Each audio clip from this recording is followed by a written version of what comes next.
Good evening. Thank you for joining us. Welcome to the virtual meeting for the Rural Airport ALUCP update. My name is Jill Monroe with Katz & Associates, and I will serve as the moderator for tonight's meeting. Katz & Associates is a San Diego-based communications, community outreach, and public engagement firm, and we are working with the airport to facilitate tonight's meeting. For your awareness, this meeting is being recorded so that we can share the meeting presentation later with people who were not able to join. Following our presentation tonight, the team will be available for questions and answers. Questions may be submitted via the Q&A box at the bottom of your screen, or also by raising your hand and verbally asking a question once asked to be unmute. To ask a question verbally, please unmute yourself when called upon and state your name and question. If you're joining us online from your computer, click the raise hand icon in Zoom. If you're joining us by phone, please dial *9 to raise your hand. Duplicate questions will be consolidated to the extent possible. And as a reminder, in this online environment, we may experience glitches or temporary issues due to technology. Please bear with us, and we will work through any unforeseen technical issues as quickly as possible.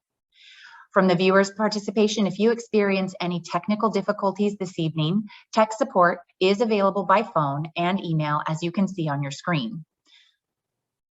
As a reminder, tonight's meeting will conclude at 6:30 p.m. For your convenience as well, closed captioning can be enabled.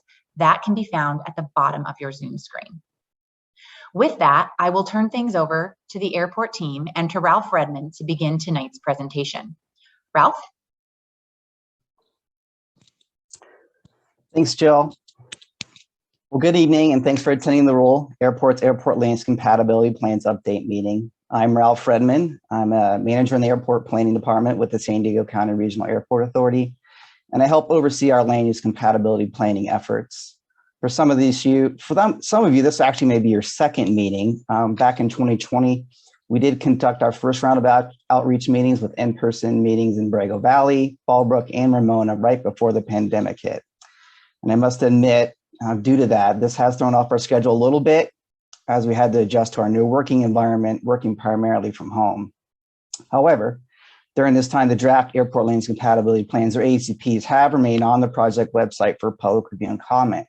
Recently, the website has been updated with the new draft version, so hopefully you've had an opportunity to review them.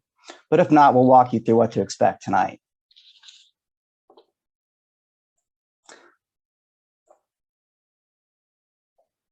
Now, the purpose of today's meeting is to provide you an update on where this process currently stands and provide you the opportunity to ask any questions you may have. The following is a quick agenda of what we'd like to cover in the next 20+ minutes before we open up the Q&A. Now, first off, what is the Airport Land Use Commission, or ALUC's, role? What are our responsibilities? What is an ALUCP and how is it used? And what specific components make up the ALUCP, and why is an update needed at this time? What does agency implementation mean after ALUC adoption of the ALUCP? And finally, what are our next steps in the process? Next slide, please. So the San Diego County Regional Airport Authority serves as the Airport Land Use Commissioner elect for the county. San Diego previously held that responsibility from 1970 to 2003, when the authority was created by an act of the California legislature. It's one of our three primary roles, the others being developing and operating San Diego International and leading or coordinating other regional air transportation planning efforts. Now, one thing we are not, but does create confusion, is that although we have county in our name, we are not an arm of the San Diego County government. We have our own governing board, CO, and executive team. Our governing board is the ALUC, representing geographic regions of the county dictated by state law. This includes one chosen by the County Board of Supervisors and 3 seats chosen by the City of San Diego. And the Mayor of San Diego also appoints the chair. In this role, we are required by state law to prepare ALUCPs and work with local agencies to implement those policies and standards into their own planning regulations. Another important note is that the ALUC has no land use authority, which is kept by those local agencies. We simply provide guidance and advise only. The local agency always maintains the ability to overrule an ALUC decision if a conflict arises. Next slide, please. Now, every county within the state of California with a public use airport is required by state law to form an ALUC. The provisions for the formation of ALUCs actually began in 1967, so these have been around for over 50 years. The San Diego ALUC has 12 public use airports for military airports that fall within its jurisdiction. This includes San Diego International, 11 general aviation airports, 8 are operated by the county, 2 by the city of San Diego, and 1 by the city of Oceanside. And there were also 2 naval facilities and 2 marine facilities. All now have adopted ALUCPs. This meeting concerns the 6 rural airports that are highlighted in green. These 6 airports are all owned and operated by the county of San Diego. Next slide, please. Now, the ALUCP has 2 primary purposes. First, to protect people and property located near an airport from potential noise and safety impacts. And second, to protect the airport from encroaching incompatible land uses that may have a negative impact on airport or aircraft operations. ALUCP is not like a general plan or a community plan identifying where and what types of development can occur. It's simply a guidance document indicating where potential conflicts could arise and how could we mitigate those impacts. The California Airport Lanes Planning Handbook, what we refer to as the handbook, is published by the California Division of Aeronautics, and this is the guidance tool that we use in the development of these plans. That handbook was last updated in 2011. Next slide. Now, what do ALUCPs not cover? First and foremost, the policies and standards of the ALUCP do not apply to existing uses. Homes and businesses without physical change are unaffected by the plan. There's also a list of exemptions in the ALUCP where a proposed project would not be subject to ALUCP policies. ALUCPs only apply to new uses of land located close but outside of the boundary of an airport. The ALUC has no authority over the airports themselves, their development of airport property for aviation uses, or the operations of aircraft. Lastly, the ALUCP does not apply to any land owned by the federal or state governments or Native American tribes. Next slide. Now, why is an update needed at this time? California Aeronautics Division periodically updates its land use planning guidance, the handbook. The new ALUCP reflects the most recent 2011 edition. The previous ALUCPs were prepared on a previous version that was in 2006.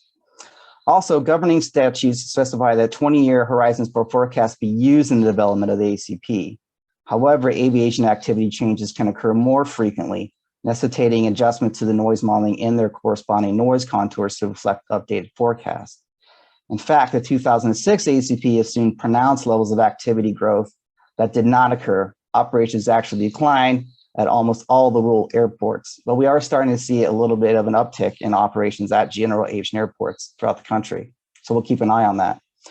And finally, adjustments to the format of the plans were made based on the feedback we received from the public and local agencies to make them more user-friendly. So now let me turn it over to Ed Gowans to cover the components of the ALUCP.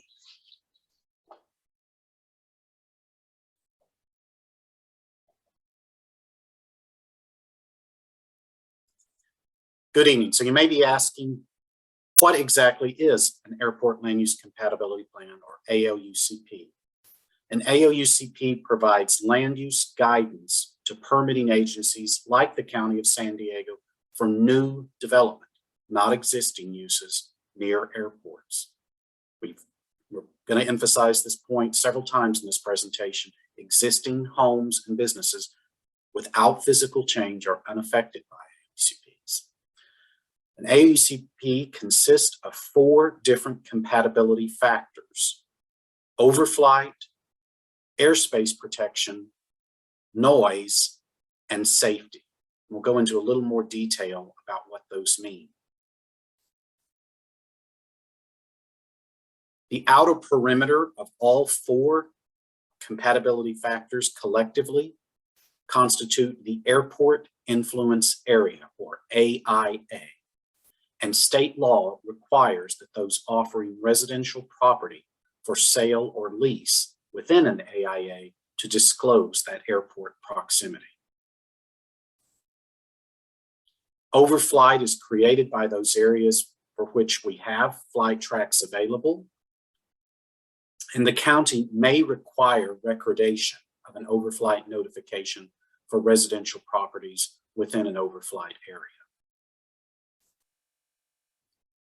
Airspace is established by the Federal Aviation Administration, or FAA, and our plan simply reinforces existing requirements for builders and construction crane operators to notify the FAA of development proposals proposed near airports so they can check on impacts to those airports. These buildings and construction cranes may have the ability to limit the approach, departure, and circling procedures of aircraft. The feds have no land use jurisdiction, so the ALUCP folds into its compatibility standards, the FAA standards from the determinations of hazard to air navigation, such that if the FAA says a use is incompatible, it would be incompatible with the ALUCP. Also, we incorporate factors related to conditions that would be hazardous to aircraft in flight, such as glare, distracting lighting, equipment that interferes with air navigation systems, and land uses that attract birds, like landfills or water treatment facilities, which may create conflicts with aircraft in flight.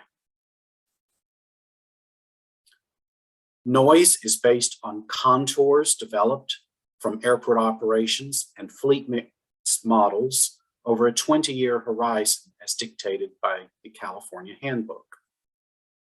It uses an evening and overnight penalty since noise outside daytime hours has a higher annoyance factor. Within these noise contours, noise-sensitive uses may be considered incompatible in certain contours.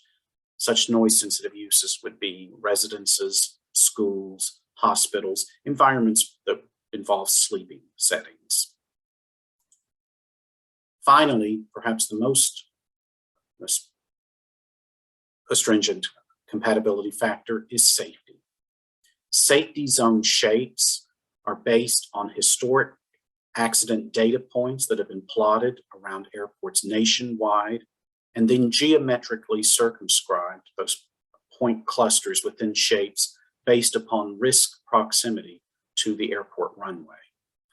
The Caltrans handbook, of which we've been speaking, specifies the sizing and placement of zones according to runway length, level of airport operations, and the directional pattern of arriving and departing aircraft. Inside these safety zones, land uses are limited in the levels of occupancy, meaning building size is regulated to limit concentrations of people, and certain uses are incompatible within safety zones due to high risk. Such uses might be schools, hospitals, daycare or elder care facilities, or power plants. In terms of applying the standards within the noise contours and safety zones, we use the traffic light convention of green, yellow, and red. Looking up a use by the matrix, if it's green, that use would be compatible without any further conditions. Yellow would mean it could be made compatible by complying with certain conditions, like, for example, a density or intensity level, or providing a certain level of sound level reduction. And if it's red, then that indicates that the use would not be compatible within that safety zone or noise contour. I'll now turn it over to my colleague, Garrett Holleran. Thank you, Ed. Real quickly, going to be covering the ALUCP implementation process. So as it says here, state law requires the affected agencies to incorporate the ALUCPs into their zoning or overrule them, either in part or in full. In this case, for the County of San Diego, that would be required by 2/3 votes of the Board of Supervisors, which would mean 4 out of 5 supervisors would have to vote to overrule. The county incorporated the 2006 ALUCPs into their zoning ordinance in 2011. And the revised ALUCPs mostly maintain the previous ALUCP residential density and non-residential intensity. There are a few areas that actually get more permissive.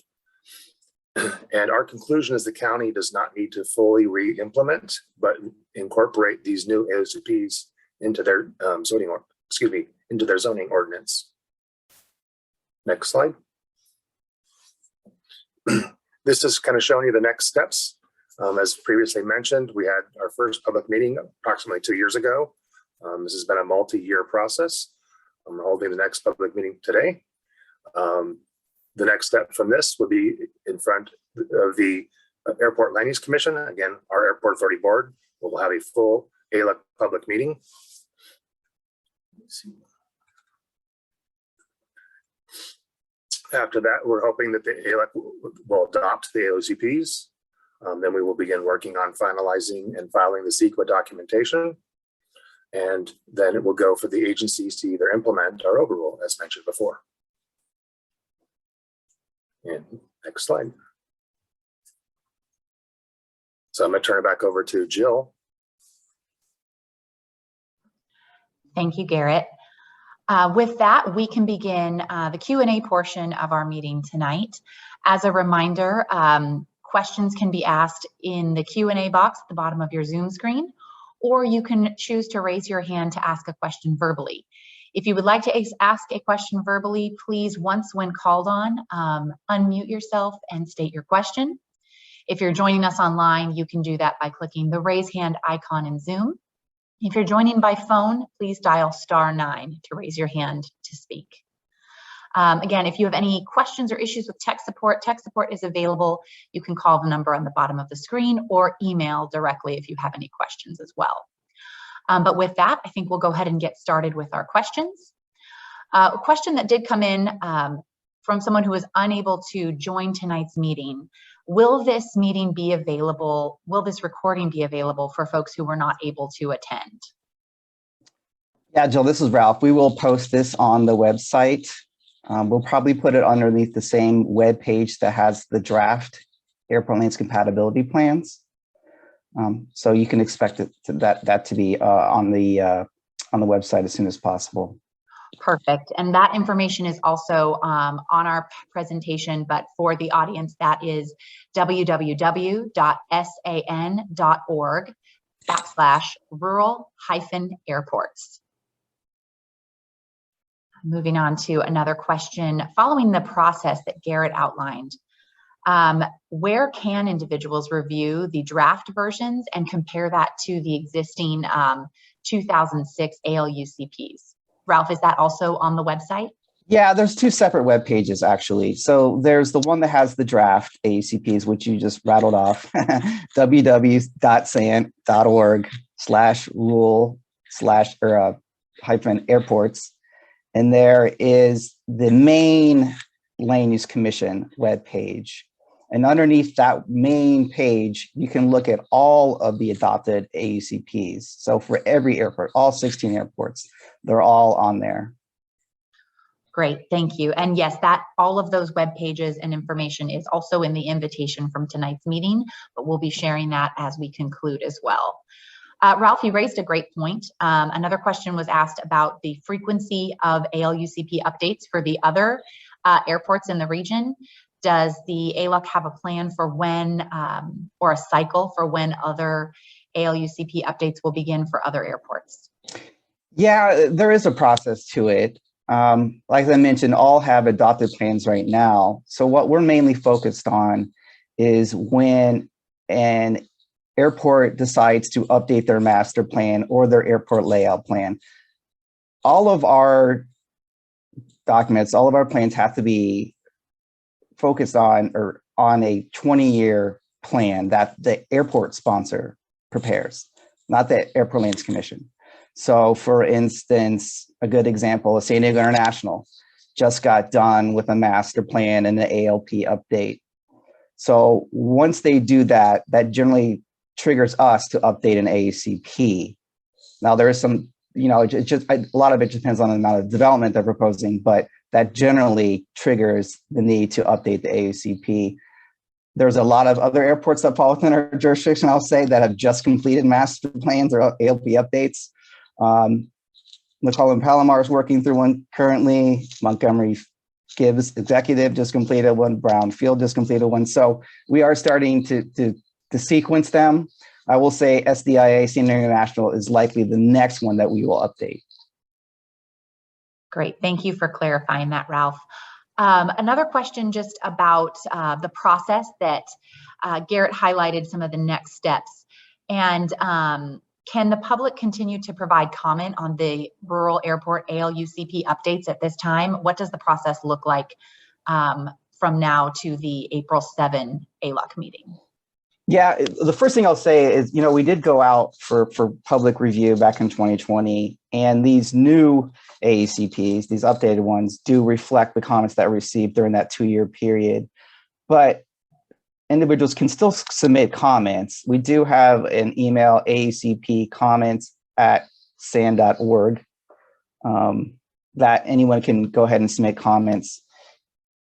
Garrett mentioned that we're tentatively scheduled to take this to our board or / Airport Lanes Commission on April 7th. That's an open public format, then anyone could offer comments there as well.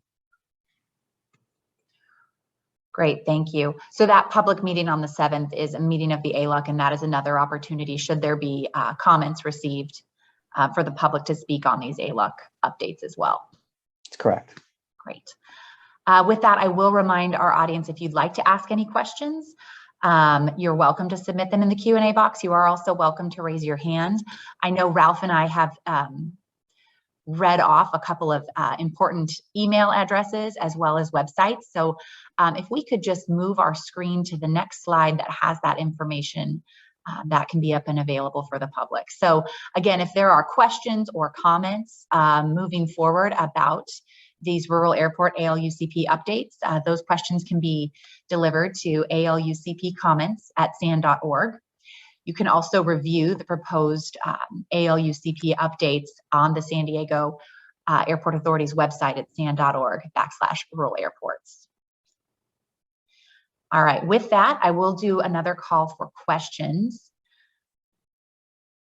And if there are any more questions, we can tend to those tonight.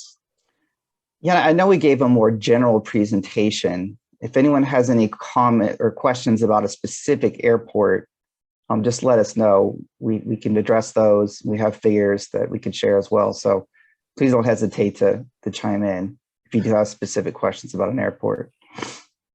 Perfect. We actually do have a question from the audience, and that is, I believe, our participant, Dwayne Urquhart. I have asked Dwayne to unmute, but my button is not working. So there we go. Dwayne, you should be able to ask your question. Did that work? It did, yes. Okay, great. Ralph, Ed, hi guys. Thanks very much for setting this up and an opportunity to help inform the rest of us and keep the dialogue going. Guys, I don't want to take up a whole bunch of time, but I did have a couple of previous, because I know you and Ed have spent a considerable amount of time on our project related to the Fallbrook Airport and the FALUCP plan located in that area. In my last communication with Ed, he kindly gave me a heads up.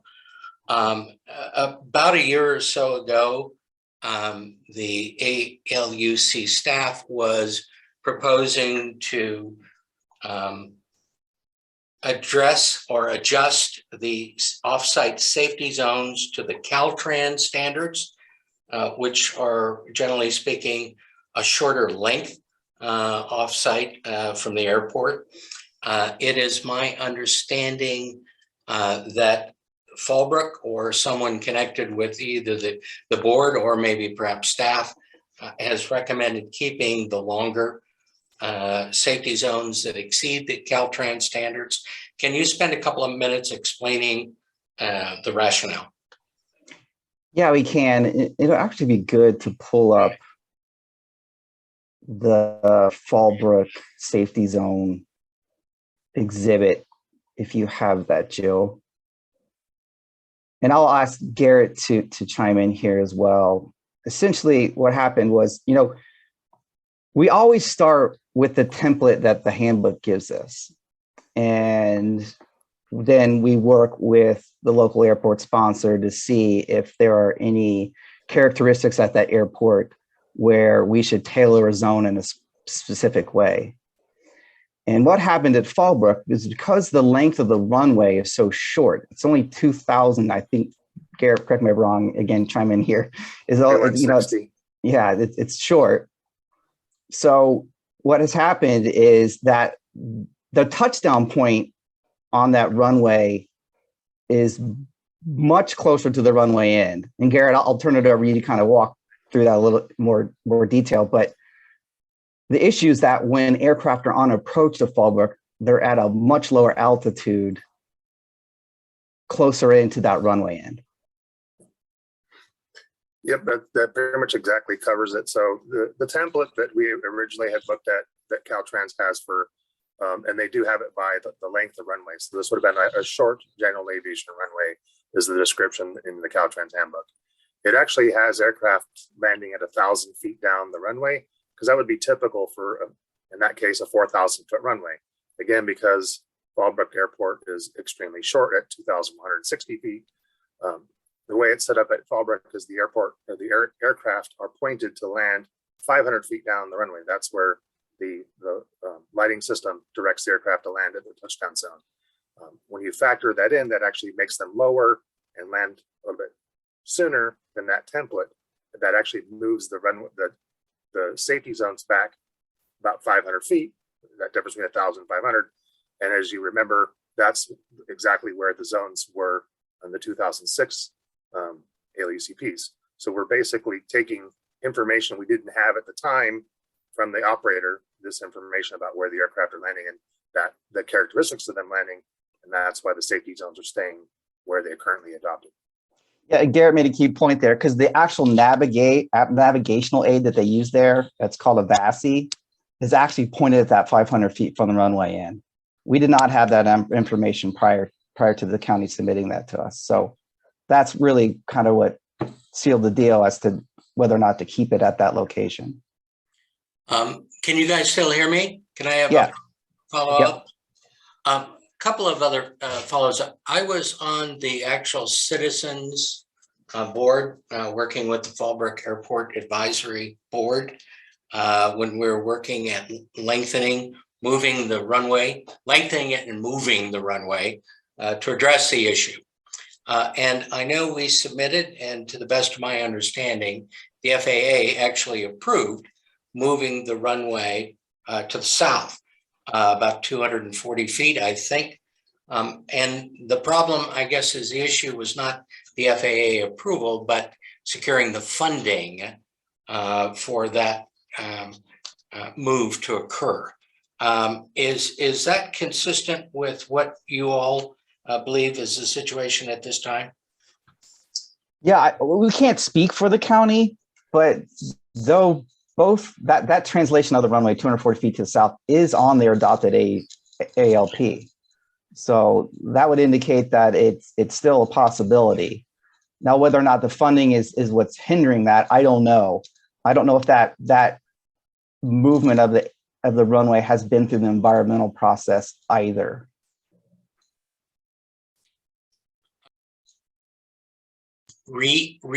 Noticed it. Is that what you're saying, Ralph? No, what I'm saying, it is on their ALP. So we know that they've at least initiated that process. That's always the first step, when you want to get funding from the FAA to do a project, is get it on the ALP. So it is on the ALP.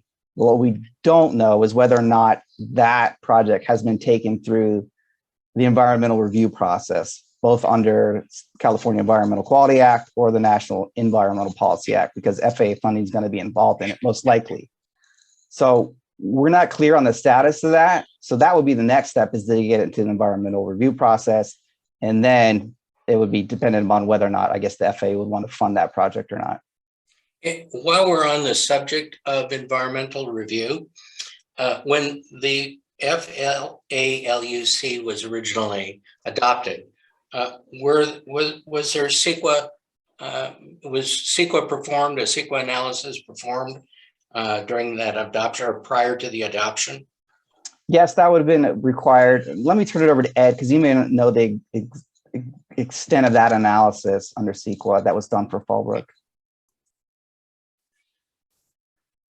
Are we speaking of the 2006? Yes, that update? appears. Yeah. Right. That's in 2006, since these were particularly for certain airports, was the first ALUCP ever done. An extensive initial study was done pursuant to the California Environmental Quality Act, or CEQA. And for each of these 6 rural airports that were taken as a batch for adoption in 2006, the Airport Land Use Commission adopted negative declarations pursuant to CEQA. And those were filed with the county clerk's office and submitted to the state clearinghouse for review. So those have been in the books as adopted negative declarations. So that's the process by which they reviewed all of these impacts that would be created by the ALUCPs. And I know we've had a discussion about that previously, but if you don't necessarily have to provide an answer tonight, but if you do get an opportunity, at least when it comes to private projects that are going through the CEQA process, there is a specific requirement under CEQA to give specific written notice to property owners that are impacted within a certain circumference of a project. Do you know if that's the true? Is that whether that requirement is true for the airport FLUCP plan at the time, and that it was submitted during 2006? Well, I don't know if CEQA has notification requirements. I'm not certain that it does, but the county has its own zoning ordinance requirements that when projects are done, they require a certain level of notification to property owners within a 300-foot radius of the parcel.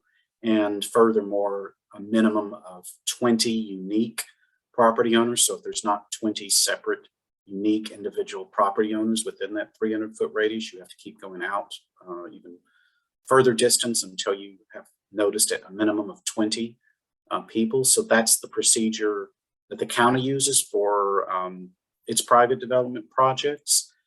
The airport authority doesn't have an established set of standards for notification of property owners.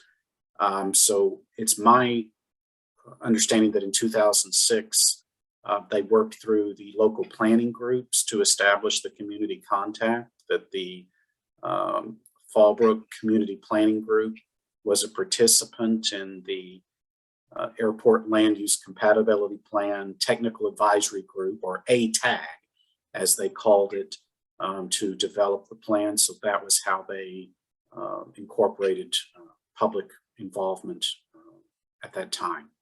So is it fair to say, Ed, to the best of your knowledge, you're not certain whether the airport, or ALUC, under CEQA, when they created the FALUC plan, was required to give specific written notice to affected properties or property owners? That would be correct. I'm not aware that there's a specific requirement under CEQA, and I can say that the Airport Land Use Commission does not have any adopted standards similar to that standard I quoted for the county. We don't have an adopted standard for notification, and therefore, so far as I'm aware, there was not a specific individual property owner notification that was done in 2006. And would it be fair to say that you don't know whether the county, which was involved in that process, had any notification requirements either? I think that the burden would fairly have been on the Airport Land Use Commission as the sponsor of that project. The county would have been just a responsible agency under CEQA in terms of implementation. So the follow-on requirement would be, at the time the county chose to implement the ALUCP into its own zoning ordinance, which occurred in 2011. The county at that time would have had to have rezoned, and in fact did rezone the properties within the airport influence area to bring them into an overlay zone or special area regulation. C is the letter they used to designate that overlay zone. So at that time, they would have abided by their own standards for notification.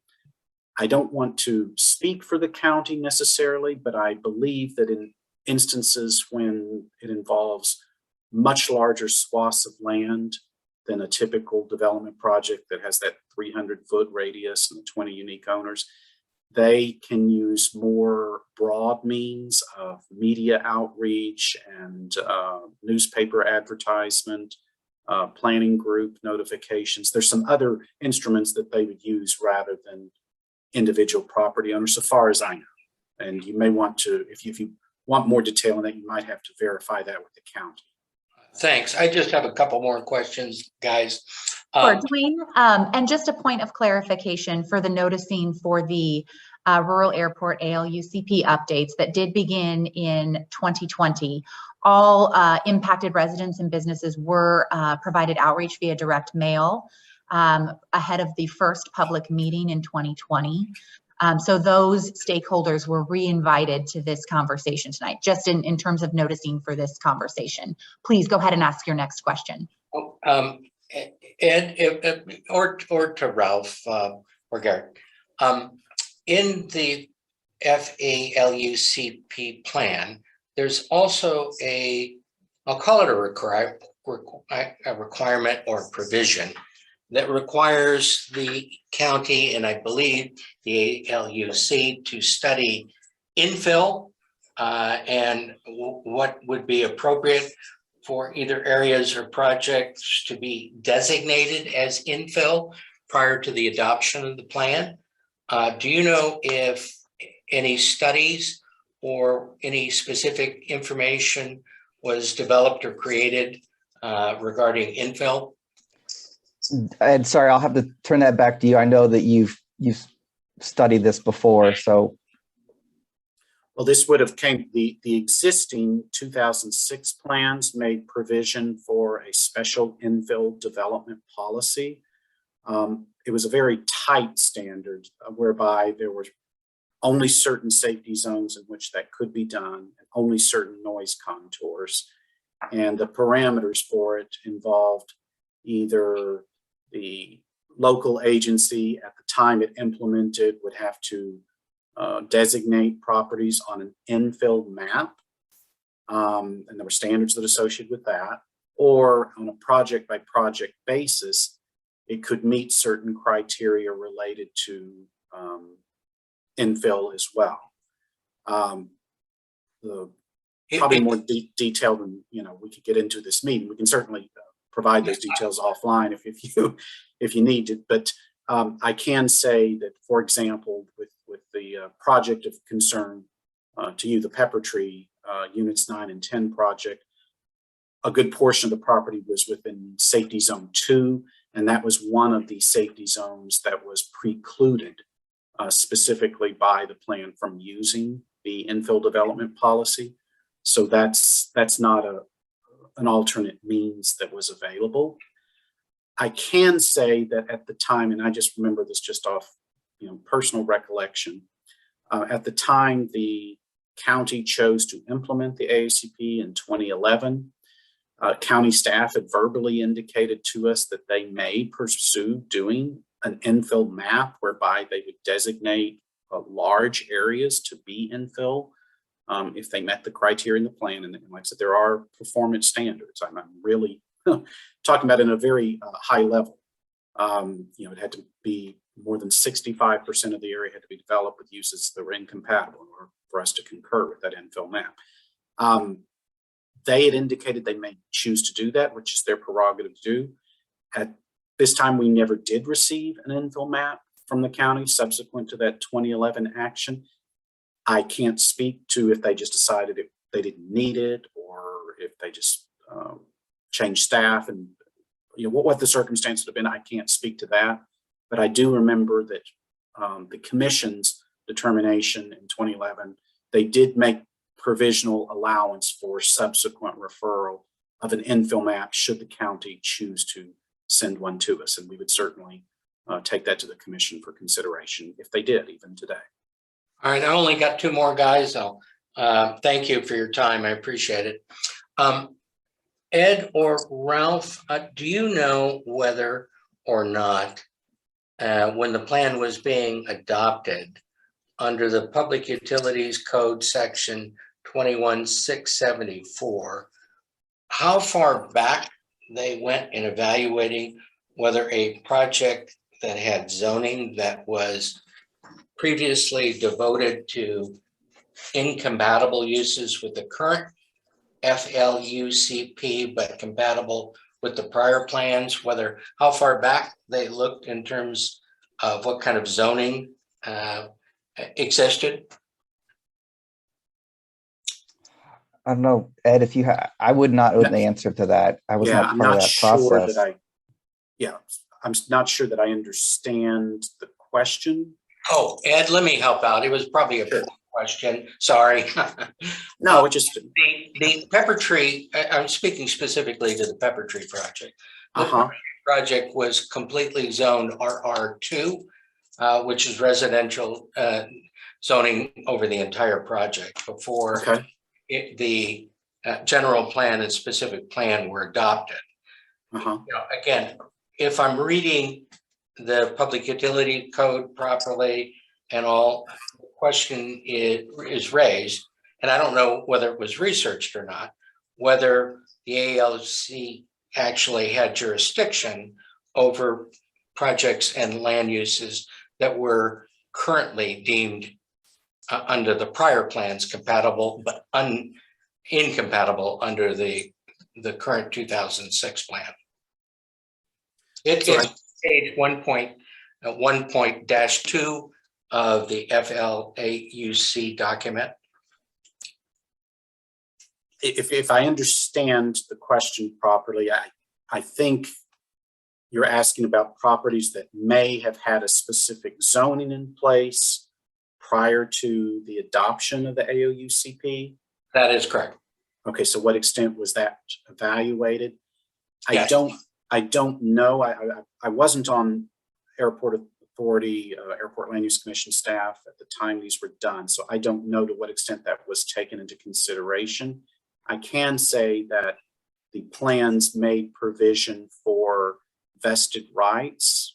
They had standards established for long-term projects, as well as what constituted vesting standards, whether you had a tentative map that had been approved, or if you had an actual permit issued and had stakes in the ground that you were actively working on. There were certain standards that were defined in the ALUCP as sort of legal criteria that could be met to establish a vested right against, changes that might. Fair enough. Sorry, Dean, just one moment. I want to make sure that we've had enough time for others to ask questions. I know that you have some very technical questions. Yes. Particularly on the zoning, which I know that Ed would be happy to follow up in writing. I believe you had one more question, but I want to be mindful of the rest of our attendees. So please feel free to go with your last question. Yeah, this is it. Sorry, okay. I apologize. I thought everybody was finishing asking questions, and so I tried to wait to the end. My apologies. Ed or Ralph, to the extent that you know, if you do, fine. If not, we can follow up subsequently.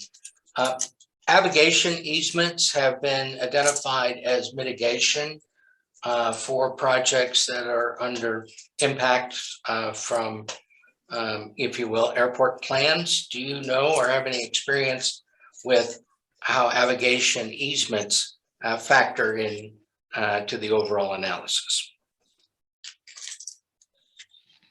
in terms of mitigation?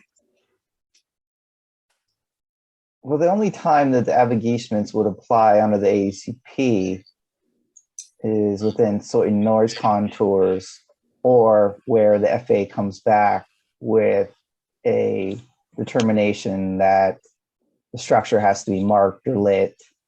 If there's some condition that the FAA is putting on that development.